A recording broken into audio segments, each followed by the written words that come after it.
So Ole Miss coming to Norman on Saturday, 11 a.m. kickoff. SEC Nation will be there. Sooners right now, 4.5-point favorite. Again, I'm recording on Tuesday. 4.5-point favorite over the Rebels. I'm really curious to see.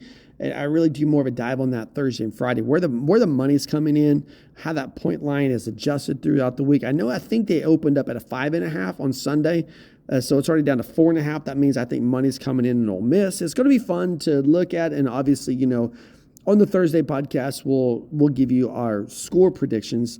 But here's the question on my mind. It's not about the defense. It's not about Lane Kiffin's comments. It's about the offense. And we've talked about this a little bit on the podcast and on the website. Oklahoma's coming off a dominant win at South Carolina where the defense was just absolutely lights out. But now you've got an offense rolling into Norman where we have to ask a different question. I believe it's time to ask, is Oklahoma, with John Mateer's hand, are the Sooners ready to open up the offense? Because last week, they leaned on discipline. They leaned on control, and it worked. It worked. But against Ole Miss, we're looking at a team that thrives on chaos. And the Sooners may have to. They may have to trade that control for explosiveness. So let's start here. Oklahoma has been efficient under John Mateer. He's completing passes at a high rate. He's getting better at protecting the football, but he's showing poise. And it fits perfectly with the complementary football model that Brent Venables likes to have with offense complementing defense. But here's the trade-off. Efficiency last week came at the cost of explosiveness. And when you look at the season as a whole, the Sooners rank near the bottom half of the SEC in plays of 30 yards or more. Most of their scoring drives have been on methodical clock-eating possessions, which personally, I love that. And that's great. That's great when your defense is dominating like it did in Columbia last week. But it also becomes risky against teams that can light up the scoreboard in a hurry. And that's exactly who's coming to town on Saturday. Ole Miss is fast. They are aggressive, and they are built offensively to make you uncomfortable defensively. They don't want you to get set. They don't want you to breathe. And they definitely don't want you to be the one who dictates the tempo. And so if Oklahoma tries to play ball control football against Lane Kiffin, they might find themselves chasing points in the first half. And the key here is John Mateer, because this game might define how we view him moving forward.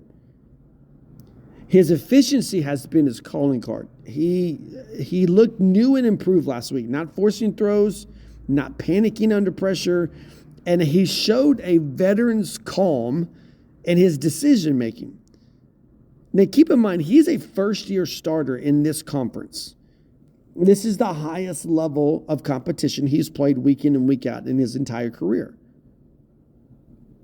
But now, is his hand completely better? Because Ole Miss is the game where they thought, this is where he'll be better.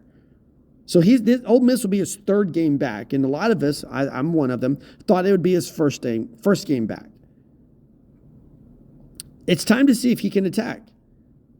Ole Miss is going to load the box. They're going to bring pressure, and they're going to dare Oklahoma to beat them over the top. What that means is that Mateer has to be willing to take shots downfield. He's got to trust his arm, and he's got to trust his receivers. And so that's where guys like Giovanni Gibson, Isaiah Satania, Deion Burks, they become critical. Satania gives you that vertical speed threat, and so does Gibson as well. That guy who can stretch the field and back defenders off from the line. And Burks is the one who can kind of be the blazing speed dude. You can give him a short pass, but if you're not right on him, he can turn a 3-yard pass into a 15-yard gain in a hurry. And then that's not even to mention Jaron Kanak, who's been pretty quiet. And if Oklahoma can get this group involved early and mix in a couple of deep shots, then I don't know that you need a trick play to loosen up this defense. It would open up everything for Ben Arbuckle and his playbook if they can loosen up the defense by going over the top. And I feel like this is the week for Arbuckle to really put his stamp on the offense. I've said this. It's not a criticism. It's just truth. He was outcoached in the Cotton Bowl against Texas. He came back and had a terrific game plan at South Carolina. But now he's got to have another game plan. And it's got to be different than what was in the Cotton Bowl. It's got to be different than what is in Columbia. And when he came to Norman, we knew his system could be explosive, but we also knew that he was young. And we also knew that he wasn't crazy experienced. And at Washington State, his offenses were built around quick rhythm, tempo, and creative spacing. And while we've seen some flashes of that this year, we've not seen the full version yet. And I believe that part of that is by design. Oklahoma's been, and they have, because, Arbuckle didn't have this luxury at Washington State. They've been playing complementary football to keep their defense fresh, because this defense is the best part of this team.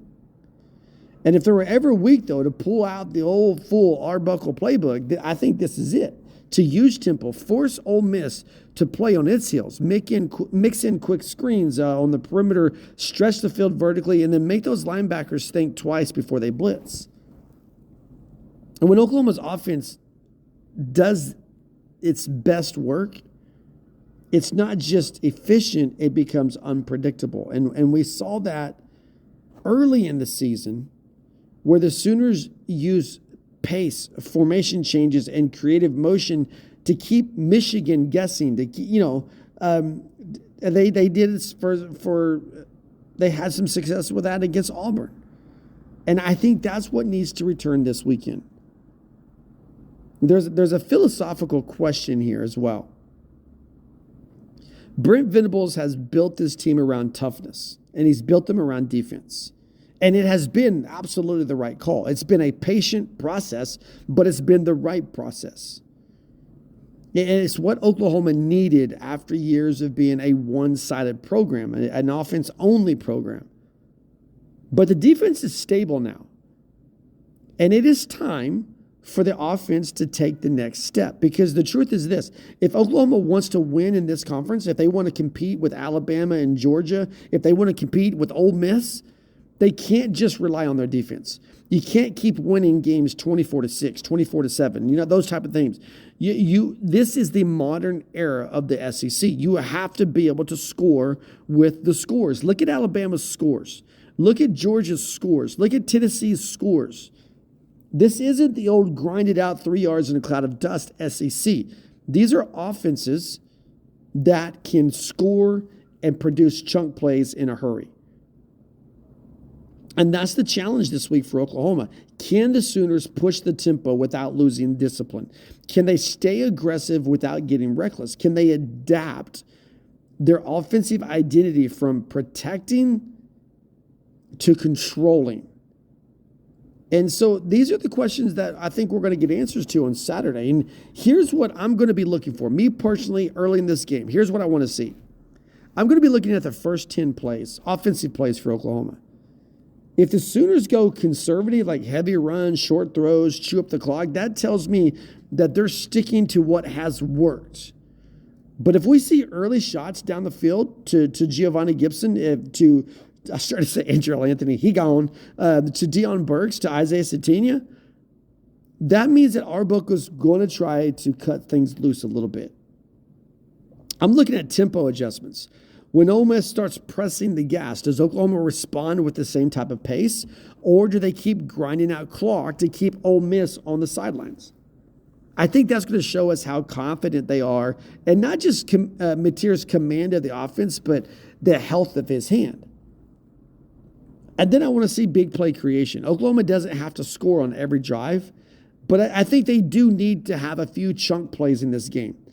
And if the Sooners can hit a couple of explosive passes early It's going to change the tone of the game because it's going to change how Ole Miss can defend the Sooners. So here's my take on all of this. Oklahoma's defense, they've proven that they can carry the team. Now it's the offense's turn to show that they can win a game.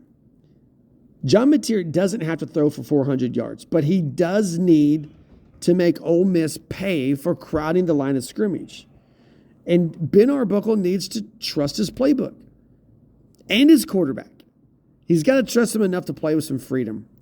So this game, to me, it's not just about beating Ole Miss. It's about proving that Oklahoma has the balance for a long stretch here, the final stretch of the season. Because if the Sooners compare what Brent Venables' defense with an offense that can explode when it's needed, man, this isn't just a good team. This is a championship caliber team. And that's all we wanted, right? That's all we had hoped for. That's going to wrap it up for us on this edition of the Sooner Nation podcast. Hope you're having a great week. We'll be back Thursday for more of a full Oklahoma Ole Miss preview, including our score predictions. You can find us every day at heartland-sports.com. You can find us on Facebook, over 15,000 strong on our Facebook following. Thank you for everyone who's a part of that community. Have a great middle of the week. We'll talk to you Thursday. Boomer Sooner.